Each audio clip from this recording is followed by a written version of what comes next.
things going tonight? Fucking great, man. It sounds like you're kind of tired.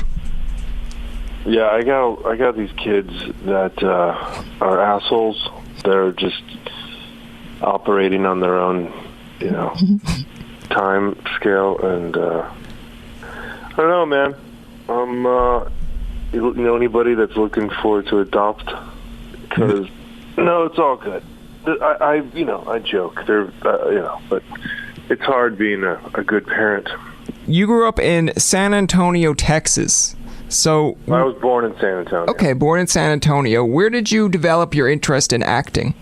Well, it was a little bit of combination of things. It was my dad was an acting teacher, so that kind of helps. But I grew up in Southern California, so it was I grew up on like two different sailboats.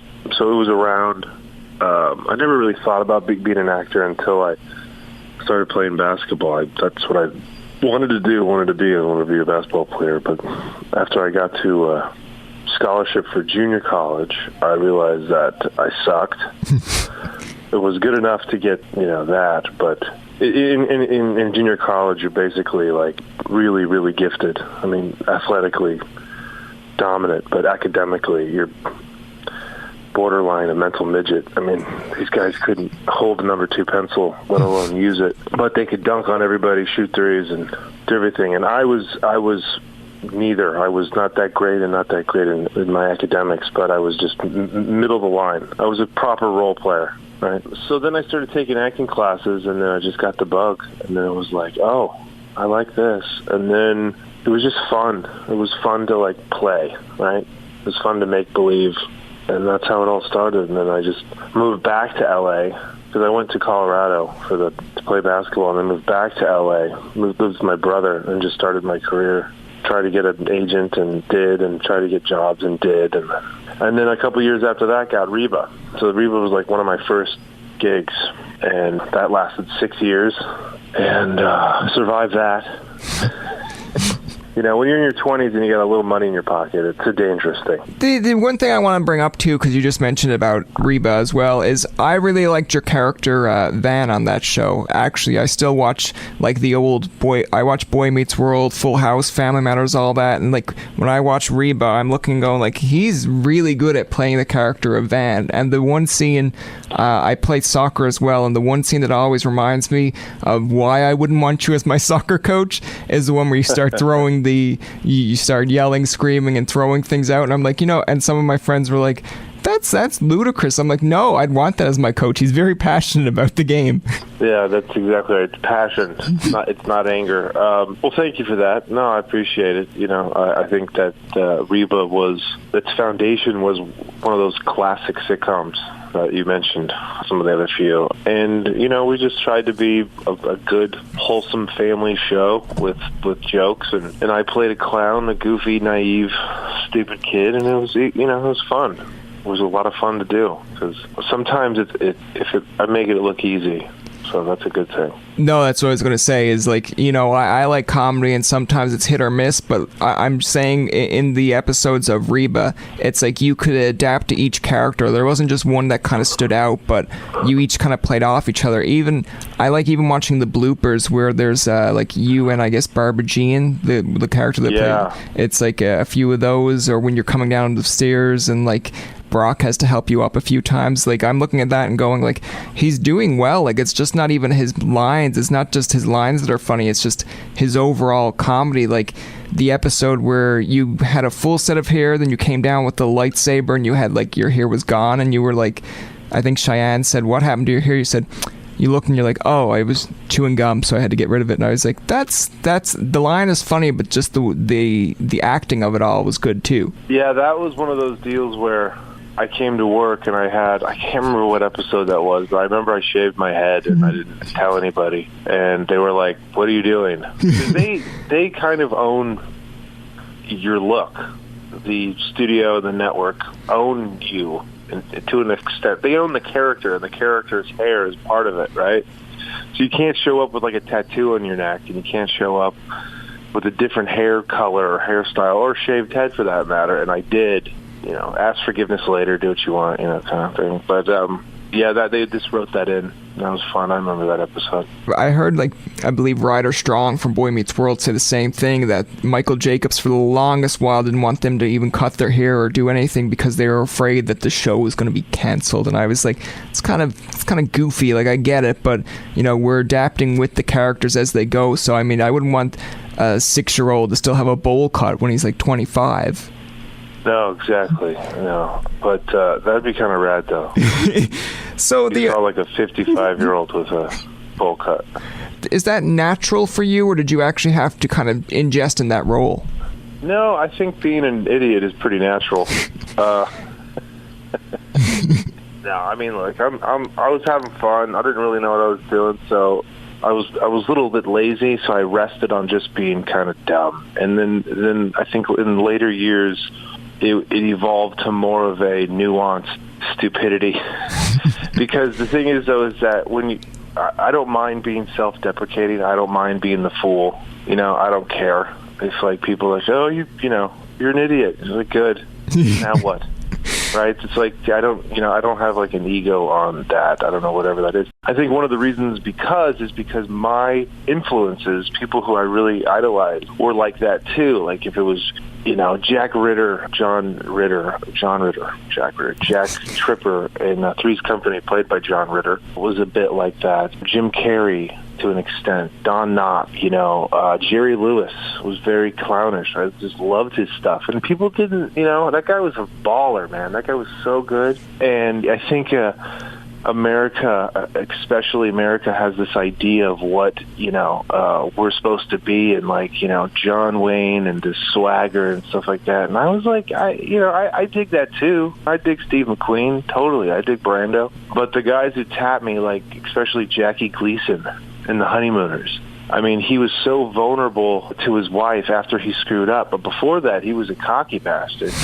And then he would, screw up, and then he had those sheepish big dog eyes, and he would, have to say, I'm sorry. So he would go to places that were very vulnerable and silly, and I just loved that. And so the beginning of the first half of those seasons, I think that I was just resting on things that I could do well. And then eventually it started to get more of a purposeful naivete, a silly, dumb, just for the joke. No, I mean, you played that part very well. I like that you included the Jim Carrey reference coming from Canada. But I agree, and I like the John Ritter one because I watched John Ritter not when it was Three's Company because I was a little bit... I don't even think I was born then, but when it came to 8 Simple Rules, I watched him on 8 Simple Rules. To be honest with you, when I'm looking at your character of Van, I'm looking and saying, yeah, he has a little bit of dumb humor, but at the same time, it's kind of he's just not there for a punchline. He's able to provide dialogue, and when I'm going out with friends, I'm looking and going how would Van kind of handle this situation? I'm how would Steve Howey handle a situation like this? Yeah, I mean, well, it's also the juxtaposition of my size versus the thing is well, then I was a kid, but then now it's I do similar stuff in Shameless, but it's just a different character altogether. And also if you're doing jokes, I feel especially from my style, a more innocent way, silly way of approach is, I think, funnier than if you're coming at it with an angle of hostility or badass or machismo. But guys do it and they pull it off, so it's to each his own. But there was a lot of play. There was a lot of fun. I remember Reba was always try it. And I was can I do this? She's try it. Do it. See if it works. Do it. How did you get your role now on Shameless? Because this is season 8. You just premiered a couple of weeks ago. So let's get into how you got your role on that show. I went out for the audition, and because we did a bunch of auditions. It was one, and then a callback, and then another callback, and then producers. And then they're you got to go back for this, you're one of 2 now. And so we had a chemistry read. So I had a chemistry read with this one girl, and the other girl being Shanola, plays Veronica. And then she had to read with this other guy. In the Showtime audition for all the Showtime executives, the scene that we did she like, we get into this thing, and then Shanola literally climbed me. Like, she climbed me, and then she did it really fast. She's an athletic girl, and she's strong, and the next thing I know, she's sideways on my shoulder, like she's sitting on my shoulder. So she's standing next to me. We did this thing, we're like, ba-da-ba-ba-ba, the lines, the thing, and then she just goes, yeah, climbs me, and then sitting on my shoulder, and it was like, oh, you're on my shoulder. All right. And so that was fun. So we had a good time with that. And then that's how it was just these series of auditions over and over again. Okay. But they're brutal. Auditions, brutal. They're the worst thing ever. But I mean, it's going well for you. You got 2 callbacks on Reba and now on Shameless. So I mean, and Shameless has 8 seasons now. So I mean, it's not like you're just on a show that just disappears. 13 years of television.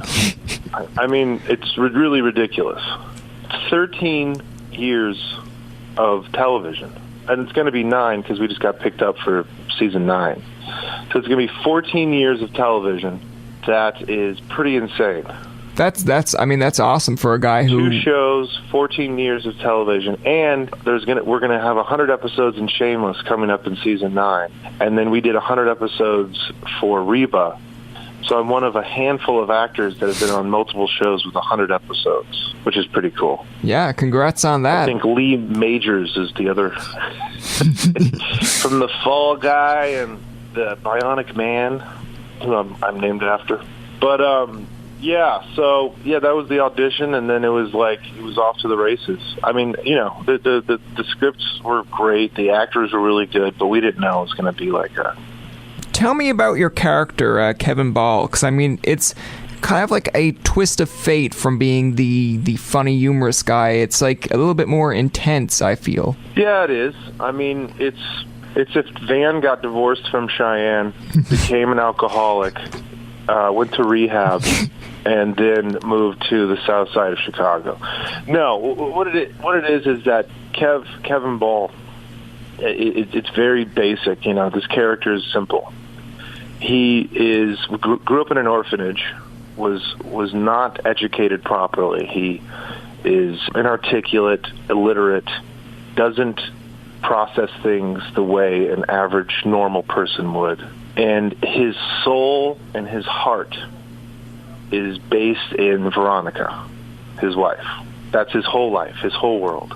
When decisions are being made, whether it has to do with the bar, whether it has to do with the girls, what it has to do with the neighbors, or like making money or the hustle or whatever, my job was to think about where does he come from. He comes from basing everything on the love and the devotion that he has to Veronica.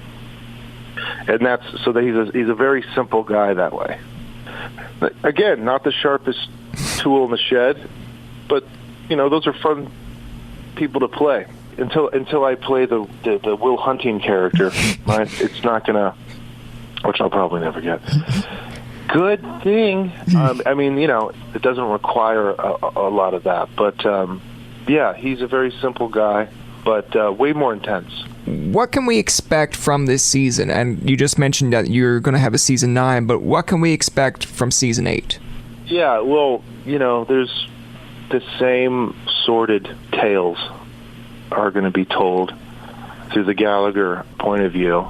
There's the continuing. I think Ian has a really cool storyline. He gets heavy into helping kids that are being forcefully conditioned out of their homosexuality. There's certain Christian churches that have this pray the gay away thing. So Ian, Cameron Monaghan's character, Ian Gallagher, he helps these kids say that you don't need to do that. You're fine who you are. So he becomes the savior in a way. They call him the gay Jesus. The spoiler alert. So it's pretty weird, God, how is that going to work? And then with Kev, Veronica, and Svetlana, they, this first couple episodes, V calls ICE on her. She gets out. They make an agreement. They share the alibi again. The throuple gets back. And then Kev has this tumor scare in his breast. Find out it's benign, get it removed, and then they go to a geneticist to find out if there's anything in his DNA that he needs to worry about for his girls, and they find out that some really weird, twisted shit in his family background. So they go visit them, and that's all pretty messed up. And then they leave that, and Kev has this whole epiphany, like, you're my family, these people aren't, I love you. So, blah, blah, blah. What is your favorite part of Shameless? I think just hanging out on set, talking shit. You know, it's fun because I like everyone. I like making Shanola laugh. I love her, so she's fun. I just make fun of people, like on the crew and the cast, and I just make her laugh. You know, I just rag on people, and then they rag on me. It's fun. It's a bunch of ball busting. Yeah, and I mean, if you have if you have a self-deprecating, there you go. If you have that kind of style and that kind of humor, I mean, it's easy to get along with anyone, right? Yeah, well, some people are fucking, weak and, like, get all offended because it's, their sensibilities or, they wear their heart on their sleeves. Like, no, you just don't have a sense of humor. Exactly.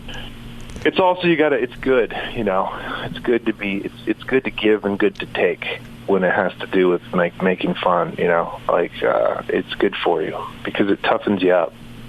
There's a lot of things where you can't talk about anymore, and it's like, holy fuck, when did we become this, like, earnest, self-satisfying, weak, like, group of people?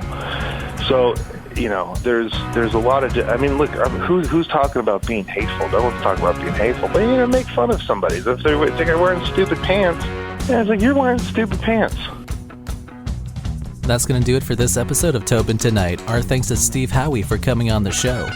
Remember, you can find past, present, and future episodes on TobinTonight.com, Spotify, and iTunes. Follow us on Twitter, like us on Facebook, and leave a comment or two. For Tobin and myself, this is Jacob saying thank you for listening, and good night.